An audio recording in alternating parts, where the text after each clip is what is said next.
ही चले जाएंगे तेरा शहर छोड़ के, ओ हम खुद ही चले जाएंगे तेरा शहर छोड़ के। ऐसे नाज हवाओं के मुँह मुझसे मोड़ के, हम खुद ही चले जाएंगे तेरा शहर छोड़ के, हम खुद ही चले जाएंगे तेरा शहर छोड़ के।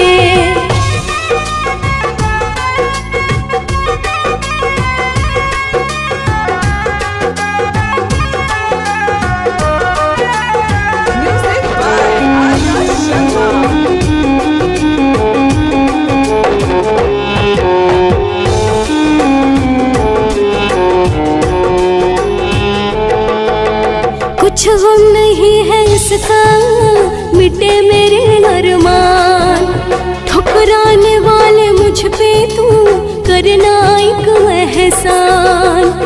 सर झुकाए अंजुमन में आँख है बैठे हुए, क्या खता हुई है हमसे जो आप है रूठे हुए।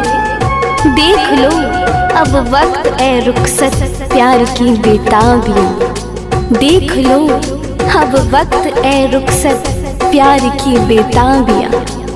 कौन जाने कब मिले इस बार के बिछड़े हुए बिछड़े हुए। कुछ वो नहीं है इसका मिटे मेरे अरमान, ठुकराने वाले मुझ पे तू करना एक एहसान। एहसास तुझे भी होगा,